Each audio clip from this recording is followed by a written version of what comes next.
Pandemic locked me in the house with my cheating wife. At the time, I 30 male at the time was happily married to my 30 female wife. We had been married around 6 years. I will refer to her from here on as Sarah. We traveled, ate together, and spent time together basically every night for the first 6 years of the marriage. During 2019, I started to see some warning signs that, in retrospect, should have told me something was up. In early 2019, I had to be out of town for a work conference. The first time that I had ever been gone overnight from home without her. She immediately suggested that her friend might come visit and even stay over those days. Now for context. This friend, 29 male, I will refer to him as Mark, is someone she texted all the time. They were close friends and I know for a fact had been intimate with before we met. I put my foot down and said no, pointing out he never came over in 6 years. Except the one time I was gone while she got mad. She respected my wishes to the best of my knowledge and the scenes from the security cameras. There were other things as well that gave me pause, but for the interest of time I will move on. Now we arrive at the end of 2019 as we are in a movie theater together. I notice her writing messages to someone on her Apple Watch during the movie. This was very unusual for her to do, and the messages, although I can't remember them, were a bit strong for a co-worker at a new job, but nothing overtly sexual, romantic. I ask her about it after the movie, and she brushes it off. Her behavior changes. Sitting away from me on the couch, changing in a different room, and so on. I start to wonder, am I being cheated on or what is being hidden from me? One feels tremendous guilt for even thinking about checking her phone for confirmation, feeling that if I do and I am wrong.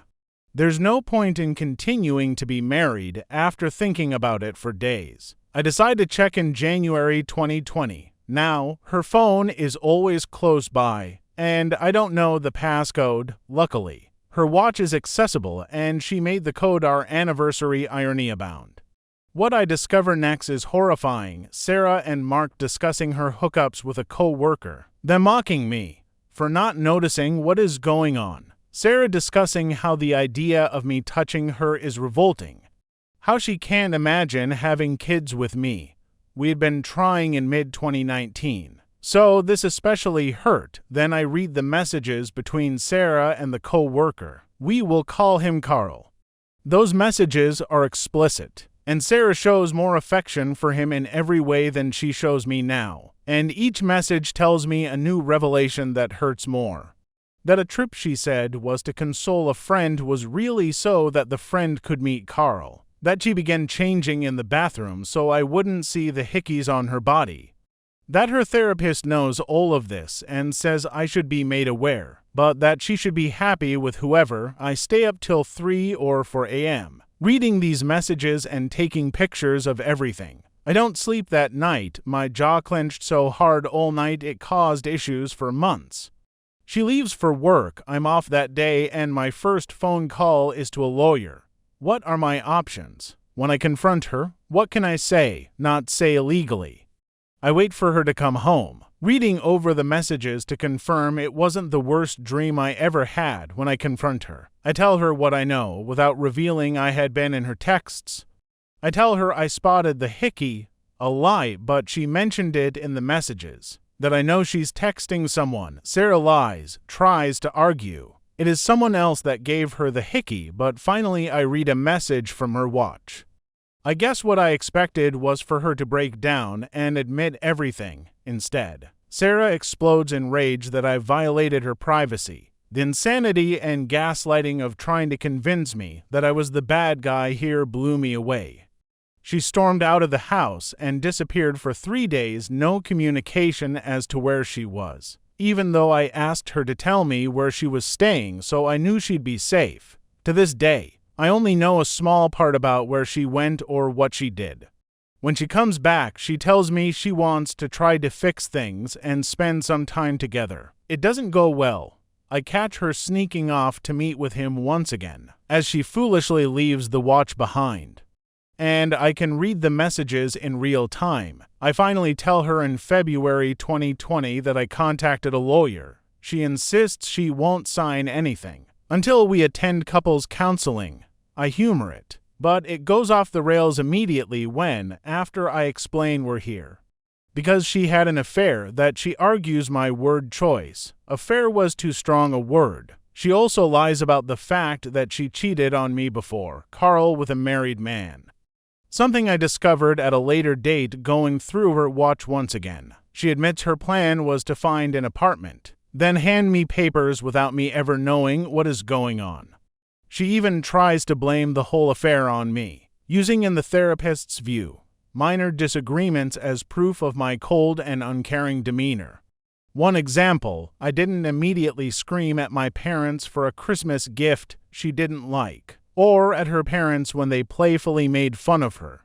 At this point, the decision is made. I need to divorce her, as she will never tell the truth.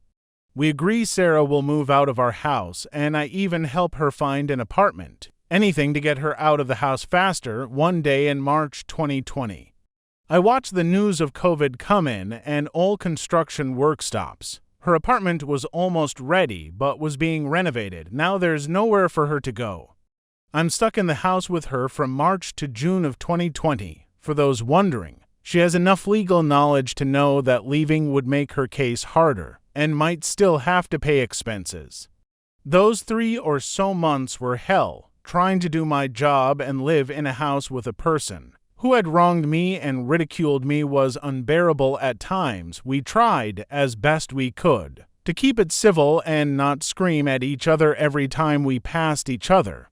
Imagine spending 90+ days cooking meals, passing by and seeing no one else in the world but the person who ended your marriage and broke your heart. Every day featured me essentially locking myself in a room for 8 hours. Then doing yard work or working out to avoid speaking with her. She moved out for the most part in late June once the world started to open up a bit, and had all of her items out by July, knowing that I wanted the house. She definitely manipulated the situation to her advantage to avoid her being publicly shamed. Her family, to this day, doesn't know what caused the divorce. She didn't tell them the divorce was happening at all till after the papers were signed, and essentially forced me to pretend we were still together until then, at which point I told her to tell her parents or I would. They never asked me what was the cause, although 1 or 2 did wish me well. I never felt the need to tell them, as despite the pain and gaslighting she caused, I didn't feel the need to hurt them. Her parents never wronged me. Carl and Sarah didn't last. When I found out, Carl told her to leave me and be with him. But she tried to mend our relationship and he walked away from her, so she ended up with no one. Sarah and I rarely speak now unless it's absolutely necessary, which is rare. I've wondered at times if maybe I was wrong for not publicly outing her infidelity. The people who are important to me know the truth. I also never confronted, or spoke to for that matter, Carl or Mark or her friend who knew about all of this, but never warned me.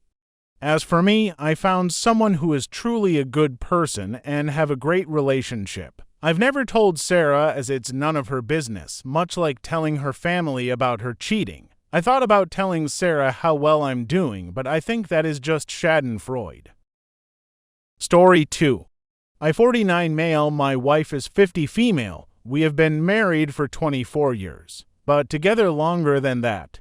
We actually dated in high school. We have 3 children ages 27, 25, and 21. Our marriage has been very rocky for that last 3 years or so. I defiantly bear some of the blame here. I took a job that was very high stress and required me to work ridiculous hours. And during this time, I was definitely emotionally checked out on things. During this time, I also had gained an excessive amount of weight and had type 2 diabetes, which caused a prolonged problem. I admit that I did not handle this well and basically ignored it, because of the embarrassment and low self-esteem that resulted from this. As a result of all this, my wife felt that I did not find her attractive, or that I desired her at all. This could not be further from the truth. I have never been unfaithful to my wife or even remotely guilty of inappropriate behavior. My wife had told me she was not happy and that I needed to fix our relationship. I tried to make things better, but when I would ask her how and what she wanted, all I would get is you need to figure it out. So after the ultimatum from my wife, I was trying to be more available to her and make changes, and thought things were progressing well until I was served with divorce papers. I was pretty much blindsided, thinking we were doing much better. Eventually, we decided to reconcile and try to make things work. I know that she had an intimate relationship with another man.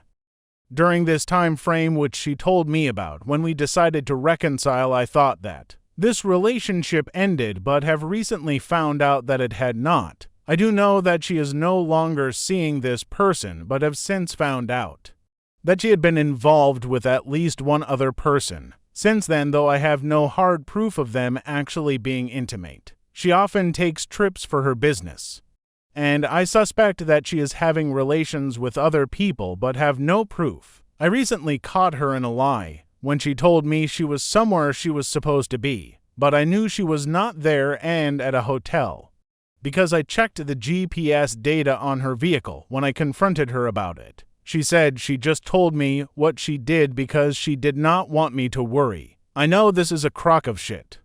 I love my wife and always have, but I cannot get these things out of my head. I know for sure of the guy, but suspect there to be others. I told her I can get past the one person she told me about, but I do not think the infidelity has stopped there. I have stated drinking a lot just so I can sleep a few hours a night. I don't know what to do or how to proceed. I can't imagine my life without her in it.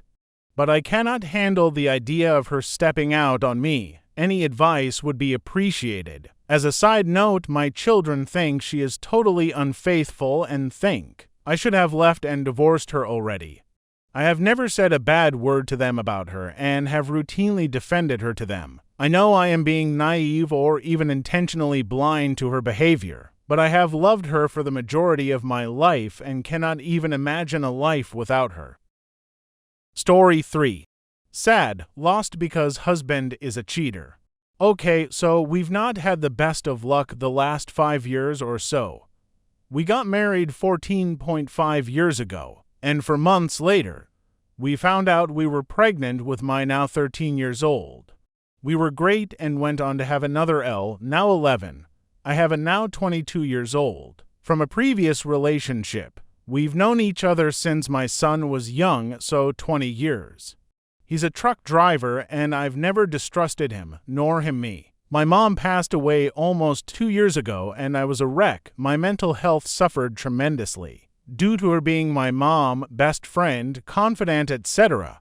And he used my mom's laptop for bookkeeping our business. Well, he won a laptop through his job and didn't use my mom's anymore, so I asked him to give it to our 13 years old for school. I let her start setting it up to what she wanted, and she calls me over. Said she found some NSFW pictures, and so I took over to delete them, so she didn't have to see all that. When I started, I thought, okay, whatever, no big deal. How wrong I was. I found video call screenshots of him with other females that he knows. I about died 231 of these. I was devastated, to be honest. I didn't mention them to him because I didn't know how to process what was happening. A week or so later, he said something that set me off, and I sent him a text saying something to the effect of, why was there 231 photos like this on the computer you gave our daughter?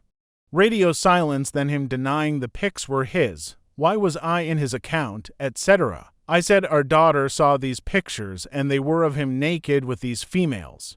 Not just naked, up close and personal pictures, full-on pics of the unmentionables. So how could they not be his? So I just died. He was thinking I hacked his Microsoft Cloud account and stole the pictures. I don't have the skills to hack anything, and why the deflection? I told him that's cheating on me. I asked him to do an STD test because I can't trust that he's not physically done anything with them. He about lost his stuff. Over the last couple weeks we have talked, but nothing about our marriage. Just solely on the bills and the kids. Then the other day he called me a bad mom and gold digger. I'm done but scared. I work, but so my kids can have extracurricular activities. I'm scared to lose my sister-in-law. and her family, including my granddaughter, who is almost 5. I'm not scared to be alone, okay? Maybe a little bit because I have no family here, no friends. Just my kids. I don't know if I want to work it out, as I don't trust him anymore. But I don't have the financial stability to do this on my own. If I was a bad mom, my kids wouldn't be successful in school and they're extras. And I wouldn't have such a close relationship with them if I was a gold digger. I wouldn't be with him. I'd be with someone making a consistent 6 figures, living in $1 million plus home, wearing high-end clothes, etc., not living in an apartment, driving a small Ford, wearing clothes from Ross, etc. I just don't get it, and it hurts. I've never been unfaithful, even when opportunities have been presented, because I'm married. I don't play game with my marriage. I don't have time for anything more than work and my kids' extras. I'm always with at least one of my kids, if not at home. I don't know what I hope to accomplish with this post but to vent. I'm going to pursue mental health resources locally, but I don't know what good it'll do with him unwilling. We've tried counseling, but he always says his childhood was bad. If only I would change, etc. He's perfect in his own eyes. I'm just done at this point. I have him blocked currently to give my mind space to process all this. He's coming home in 2 weeks and I'm dreading it.